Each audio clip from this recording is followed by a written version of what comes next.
Հայաստանի Հանրապետության մեծարգո վարչապետ, հարգելի գործընկերներ, սիրելի համաքաղաքացիներ, քննարկում ենք Հայաստանի Հանրապետության կառավարության ծրագրի 2025 թվականի կատարման ընթացքի վերաբերյալ զեկույցը եւ այն բնութագրել այլ կերպ, քան իսկապես տպավորիչ, դժվար է։ 2 օր առաջ Հայաստանի Հանրապետության վարչապետը մոտ 1.5 ժամ տևած իր ելույթում անդրադարձավ զեկույցում տեղ գտած ամենակարևոր ցուցանիշներին։ Նշված ելույթը լի էր բազմաթիվ վիճակագրական տվյալներով եւ ներկայացված տեղեկությունն իսկապես անչափ իրազեկող էր եւ հետաքրքիր։ Հատկանշական է, որ տարբեր վիճակագրական տվյալներ ներկայացնելիս վարչապետը հաճախ համեմատականներ էր տանում 2017 թվականի դրությամբ տվյալ ոլորտին առնչվող ցուցանիշների եւ 2025 թվականի նույն ցուցանիշների միջև, ինչն ամբողջովին տրամաբանական է, որովհետեւ այդպիսով առավել ակնառու են դառնում հեղափոխության բերած բարեփոխումների մասշտաբները։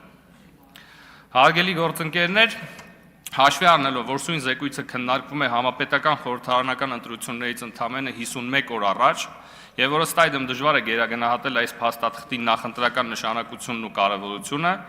ձեր թույլտվությամբ ես կմեջբերեմ գրեթե նույն վիճակագրական ցուցանիշները, ինչ մենք լսեցինք 2 օր առաջ այս ամբիոնից, միայն թե այս անգամ այդ թվերը դնելով համեմատության մեջ ոչ թե 2017 թվականի ցուցանիշների հետ, այլ նախկինների կողմից նույն ժամանակահատվածի կառավարման ցուցանիշների հետ։ Ինչու, որովհետև փաստ է, որ գալիք խորհրդարանական ընտրություններին մեր քաղաքացիները պիտի ընտրություն կատարեն նախկինների եւ ներկաների միջև, եւ հետեւաբար բացի սուր քաղաքական նախկին ներկա հաճախ անձնական վիրավորանքների հասնող խոսույթից, որը հաճախ կարող է լինել ավելի մոլորեցնող, քան կողմնորոշող, անհրաժեշտ է համեմատությունը տանել վիճակագրության տեսքով, որն իմ կարծիքով առավել ակնառու է դարձնում իրական պատկերը։ Այսպիսով, հաշվի առնելով, որ գալիք ընտրություններին նախկինները մասնակցում են պատերազմի եռագլուխ կուսակցության ձևաչափով, ցակուցրիվ ցրված լինելով այդ երեք քաղաքական ուժերի միջև, առաջարկում եմ 2018-ից 25 թվականների ցուցանիշները համեմատել 2010-ից 17 թվականի ցուցանիշների հետ, որպես նույն տևողության երկու տարբեր կառավարությունների, նախկինների եւ ներկաների կառավարման ժամանակահատված։ Եվ ըստ այդմ հետեւություն անել, թե ինչ ընտրության առջև ենք կանգնած լինելու գալիք խորհրդարանական ընտրություններին։ Խնդրում եմ նաեւ հաշվի առնել, որ մեր կառավարման տարիներին բաժին ընկած երկու աղետալի ճգնաժամերը՝ համավարակն ու պատերազմը։ Եվ այսպես,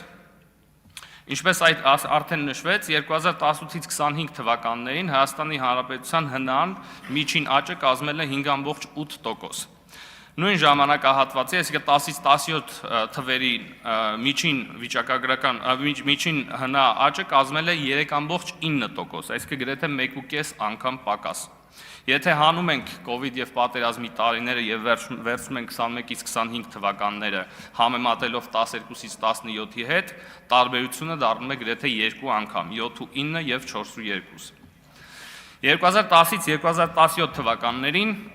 Հայաստանի Հանրապետությունում նոր աշխատատեղերի գրանցման թիվը կազմում է 100,000, միջին տարեկան աճ 12,500։ Նույն ժամանակահատվածում մեր կառավարման տարիներին այս թիվը կազմել է 280,000, միջին տարեկան աճ 35,000, այսինքն 3 անգամ ավել, 3 անգամ։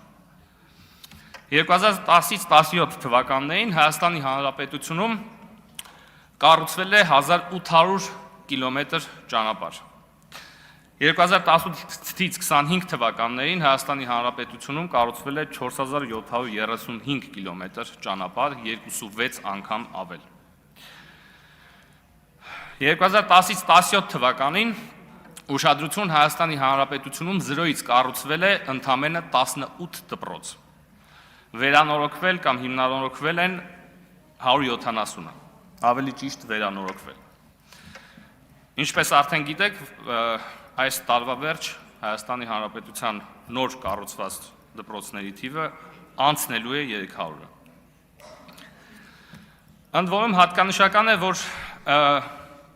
դպրոցաշինության համար ծախսված գումարները իրականում այս տարբերությունը չունեն, ընդամենը 4-ից 5 անգամ է տարբերությունը, ինչը նշանակում է, որ առնվազն 20-25%-ի չափով այս ֆինանսավորումը հատկացվել է պետական բյուջեից, բայց դրանց արդյունքները մենք չենք տեսել։ Գիտության ոլորտին 2010-ից 17 թվականներին դինամիկան ունեցել է հետևյալ տեսքը. 10 թվականի դրությամբ 8.4 միլիարդ, 17 թվականի դրությամբ 14.3 միլիարդ, աճը 70%։ Մեր իշխանավարման տարիներին 14.3 միլիարդից 40.2 միլիարդ, աճը 180%։ Միջին տարեկան աճը 3.3 միլիարդ համեմատ նախկինների 0.73 միլիարդ, 4.5 անգամ ավել։ 2010-ից 17 թվականներին առողջապահության բյուջեն 53 միլիարդից դարել է 85 միլիարդ, աճը 60%։ 18-ից 25 թվականներին առողջապահության բյուջեն 81.3 միլիարդից դարել է 206 միլիարդ, աճը 154%։ Միջին տարեկան աճը համեմատության կարգով 4 միլիարդ եւ 16 միլիարդ, 4 անգամ ավել։ 2010-ից 17 թվականներին նվազագույն կենսաթոշակը 13200-ից դարել է 16000, ընդհանուր 21% աճ կամ միջին տարեկան աճ 350 դրամ։ Համեմատության կարգով 18-ից 25 թվականներին նվազագույն կենսաթոշակը 16000-ից դարել է 46000 կամ 3 անգամ, այսինքն 187% կամ 3 անգամ կամ միջին տարեկան աճի 3750 դրամ, 10 եւ ավել անգամ ավել։ 2010-ից 17 թվականներին միջին իրական աշխատավարձը բարձրացել է 15%-ով։ 17-ից 25 թվականներին միջին իրական աշխատավարձը բարձրացել է 50%-ով, 3 եւ ավել անգամ։ Եվ վերջապես վերջերս պաշտպանության նախարարը մի թիվ հնչեցրեց, որը ես կարծում եմ բավարար ուշադրության չանդրադարձավ, հարգելի գործընկերներ եւ սիրելի հայրենակիցներ, պարզվում է, որ 2021-ից 25 թվականներին ռազմական տեխնիկայի եւ սպառազինության ծախսերը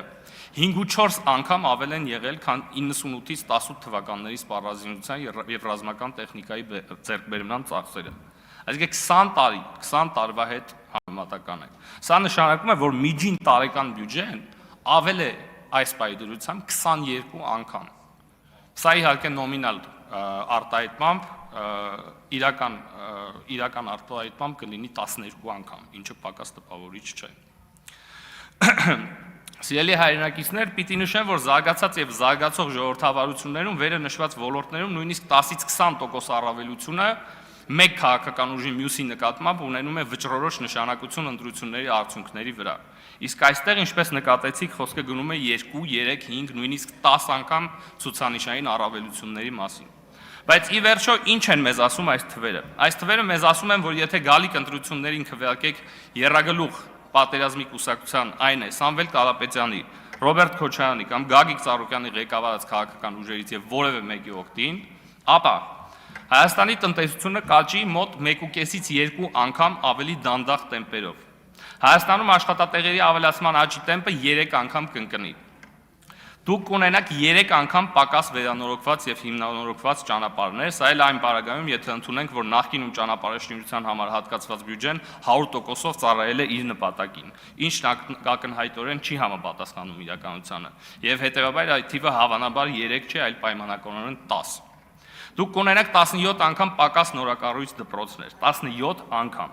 Դուք կունենաք 5 անգամ պակաս ֆինանսավորվող գիտություն, դուք կլինեք 4 անգամ պակաս առողջ կամ 4 անգամ ավելի խոցելի առողջական ռիսկերի առաջ։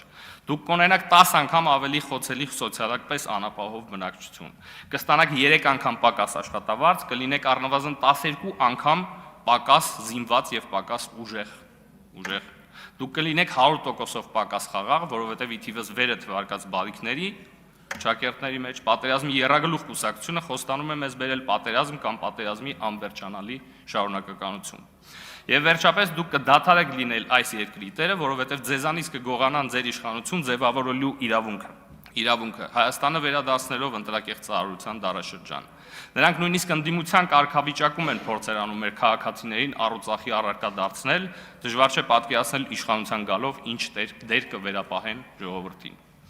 Հարգելի գործընկերներ, ընդդիմությունը գիտակցում է, որ մեր ժողովուրդը ռացիոնալ է եւ ունենալով նկարագրված երկընտրանքը միանշանակորեն կայացնելու է ռացիոնալ որոշում։ Եվ հենց սրանով է պայմանավորված գնալով ահագնացող հիբրիդային հարձակումների տեմպը, տարբեր մանիպուլատիվ եւ ստահոդ տեղեկությունների տարածման տեսքով, որոնց նպատակն է ժողովրդի մեջ վախեր սերմանելով նրան դրդել իռացիոնալ որոշումների։ Այստեղ ես պիտի ընդամենը 30 վայրկյան։ Այստեղ ես պիտի ընդամենը հերթական անգամ արձանագրեմ, որ նրանք այդպես էլ չճանաչեցին մեր քաղաքացիներին եւ իսկապես չեն պատկերացնում, թե ինչ սուբյեկտի հետ գործ ունեն։ Իսկ դրա պատասխանը նրանք կստանան հուլիսի 7-ին, երբ մենք բոլորս միասին կգնանք ընտրատեղամասեր եւ տեր կկանգնենք մեր բարեկեցիկ ապագային, մեր պետականությանը, մեր խաղաղությանը եւ մեր ազատ եւ երջանիկ Հայաստանին։ Հավանիր տեսանյութը եւ բաժանորդագրվիչ նորությունները բաց չթողնելու համար։